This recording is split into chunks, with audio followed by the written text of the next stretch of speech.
آئیے دیکھتے ہیں قرآن و سنت میں ہم کو کیا طریقے ملتے ہیں لوگوں کو آپ عمل پر لائیں، تو اس کے لیے آپ کو ترغیب دینے میں کون سا طریقہ اپنانا چاہیے، کیا کیا بتا سکتے ہیں آپ؟ تو یہ تھوڑا سا زیادہ ہمارے لیے آسانی ہو جائے گی، بھائی ٹھیک ہے بتانا کیا، کیسے لوگوں کو ترغیب دیں۔ 10 باتیں ہم مثال کے طور پر دیکھیں گے، اور بھی قرآن و سنت میں مثالیں اس کی ملیں گی آپ کو۔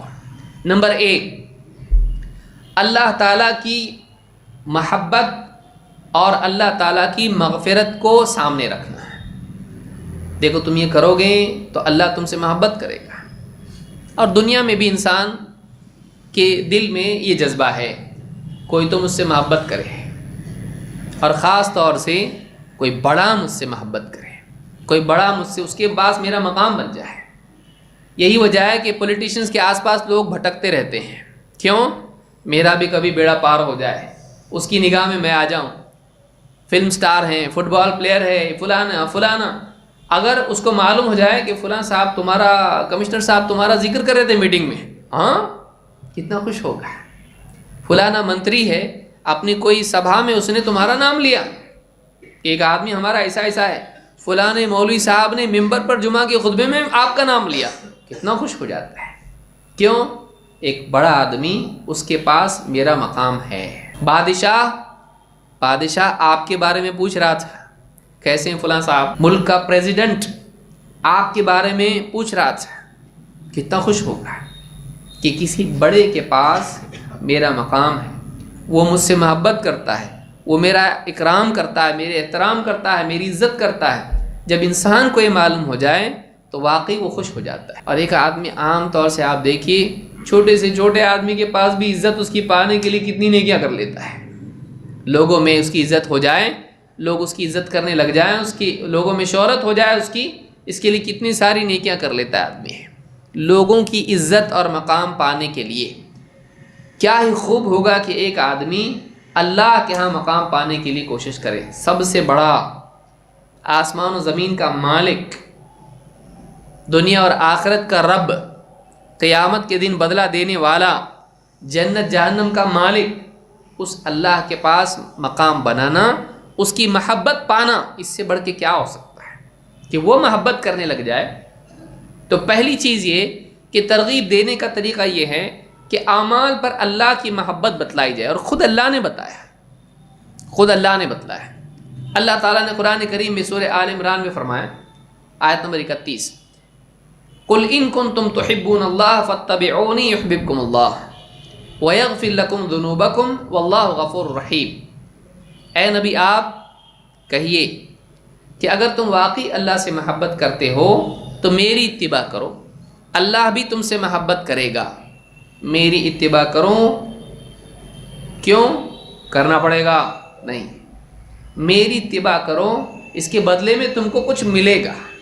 کیا ملے گا؟ اللہ تم سے محبت کرے گا۔ ختم نہیں، وَيَغْفِرْ لَكُمْ ذُنُوبَكُمْ، اور تمہاری جو غلطیاں، گناہ تمہارے ہیں، ان کی بھی مغفرت کر دے گا۔ کیوں؟ واللہ غفور الرحیم، اللہ تعالیٰ بڑا مغفرت کرنے والا، رحم کرنے والا ہے۔ یہ ایک اصول آپ دیکھیے کہ اللہ تعالیٰ نے یہاں پر بتلایا کہ فلاں عمل کرو گے اللہ تم سے محبت کرے گا، تمہاری مغفرت کر دے گا، تم کو بخش دے گا۔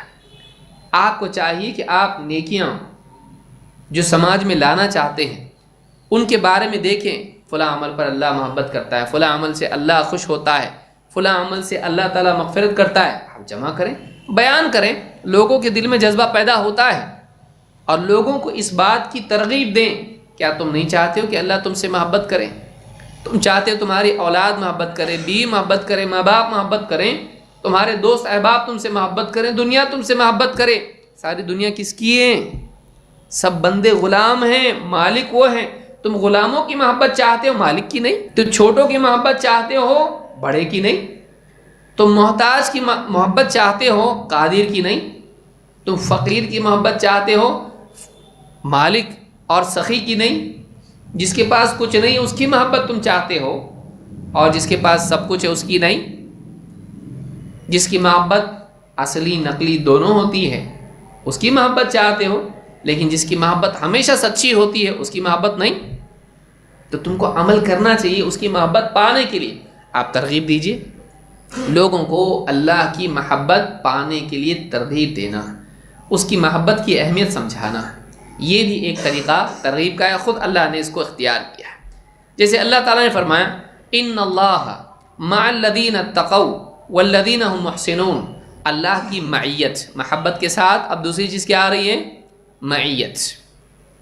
اللہ تعالیٰ ان لوگوں کے ساتھ ہے جو تقوی والے ہیں، والذین هم محسنون، اور وہ لوگ جو نیکی کرتے ہیں، برائیوں سے بچنے والے اور نیکیوں کا اہتمام کرنے والے، اللہ تعالیٰ ان کے ساتھ ہے۔ اللہ کی معیت ان کو نصیب ہوتی ہے کہ اللہ اس کے ساتھ ہو جاتا ہے جو یہ کام کرتا ہے۔ اللہ کا ساتھ ملنا کتنا بڑا انعام ہے۔ کوئی بڑا آدمی کہہ دے میں تیرے ساتھ ہوں، گھبرا مت، میں تیرے ساتھ ہوں، اللہ تعالیٰ کی معیت اس کے ساتھ ہو جاتی ہے کہ اللہ تعالیٰ اس بندے کے ساتھ ہوتا ہے تائید کے اعتبار سے بھی، اور اللہ تعالیٰ علم اور قدرت اور تائید اور حفاظت کے اعتبار سے اس کے ساتھ ہو جاتا ہے۔ تو ان اللہ مع الذین اتقوا والذین هم محسنون، اللہ تعالیٰ ان کے ساتھ ہے جو تقوی والے ہیں اور جو نیکیاں کرتے ہیں۔ یہ سورہ النحل کی آیت ہے۔ اسی طرح سے اللہ نے فرمایا ان اللہ یحب التوابین ویحب المتطہرین، اللہ تعالیٰ محبت کرتا ہے ان لوگوں سے جو اللہ سے خوب توبہ کرنے والے ہیں اور جو پاک صاف رہنے والے ہیں۔ ایک گناہ گار آدمی ہے اور بولے بھائی دیکھو میں تو گناہ گار ہوں، اب میری زندگی چلی گئی، اب پاپ کرتے کرتے کرتے پورا عمر صاف ہو گئی، زندگی گناہوں سے بھری ہے، اب کیا کروں میں؟ اب آپ اس کو ترغیب دینے، دیکھو قرآن میں اللہ نے بتلایا اللہ تعالیٰ توبہ کرنے والوں کو پسند کرتا ہے۔ توبہ کب کرتا ہے آدمی؟ جب گناہ، تم سے گناہ ہو گئے نا، اللہ ناراض ہے، تم کو لگتا ہے ٹھیک ہے، لیکن اب اللہ کی محبت پانے کا راستہ تمہارے پاس ہے، بتاؤں؟ بولے بتاؤ، توبہ کرو۔ اللہ تعالیٰ نے قرآن میں کہا ہے کہ ان اللہ یحب التوابین، اللہ تعالیٰ خوب توبہ کرنے والے، بار بار توبہ کرنے والے، ان سے محبت کرتا ہے۔ تو ایک آدمی گناہ گار بھی ہو تب بھی اگر وہ سچی توبہ کر لے، اس کو احساس ہو جائے اور اللہ سے توبہ کرے، پھر بھی اللہ کی محبت پا سکتا ہے۔ بھائی صرف نیک لوگوں کے لیے اللہ کی محبت نہیں ہے بلکہ گناہ گاروں کے لیے بھی ہے، بشرطے کہ وہ کیا کریں؟ توبہ کریں، گناہوں کو چھوڑ دیں، توبہ کا راستہ اپنائیں، واپس پلٹیں اللہ کی طرف۔ اب بھی تمہارے پاس موقع ہے۔ اب کیا ہو گیا آدمی کے دل میں تھوڑا رغبت پیدا، ٹھیک ہے ابھی بھی میرا کچھ ہو سکتا ہے، بیڑا غرق نہیں ہوا، ابھی بھی معاملہ کم سے کم پیراشوٹ باقی ہے، بچ سکتا ہے، پلین پورا زمین پہ گر کے ختم نہیں، بچنے کا موقع ابھی بھی میرے پاس ہے۔ رغبت دلانا، نیکیوں پر ترغیب دینا، گناہ گار کو بھی رغبت دلانا۔ کیوں کہہ رہا اللہ ان اللہ یحب التوابین ویحب المتطہرین، اللہ تعالیٰ توبہ کرنے والے اور پاک صاف رہنے والوں کو پسند کرتا ہے، ان سے محبت کرتا ہے۔ تو نمبر ایک، پہلی چیز یہ ہے کہ ایک آدمی اللہ کی محبت کی اہمیت سمجھا کر بتلائے کہ تیری زندگی میں اگر یہ چیزیں آ جائیں اللہ تجھ سے محبت کرے گا، اور بتائے کہ اللہ کی محبت دوسری محبتوں کے مقابلے میں کیسی ہے۔ دوسری محبتیں جھوٹی بھی ہوتی ہیں، جب تک تو اس کو فائدہ پہنچایا محبت کرے گا، جب فائدہ روک لیا نفرت کرے گا۔ ایسی دنیا کی محبتیں ہیں، جھوٹی محبتیں بھی ہیں، سامنے محبت کرے گا پیچھے نقصان پہنچائے گا۔ ان کی محبتوں کے لیے تو اپنی زندگی کھپا رہا ہے، اس کی محبت کے لیے کچھ کیوں نہیں کرتا ہے جس کی محبت واقعی سچی ہے، اور جو اگر محبت کرنے لگے تو حفاظت بھی کرتا ہے، کیوں نہیں؟ تو یہ پہلا جو طریقہ ہے ترغیب کا، لوگوں کے دلوں میں پیدا کرنے کی کوشش کرتا ہے۔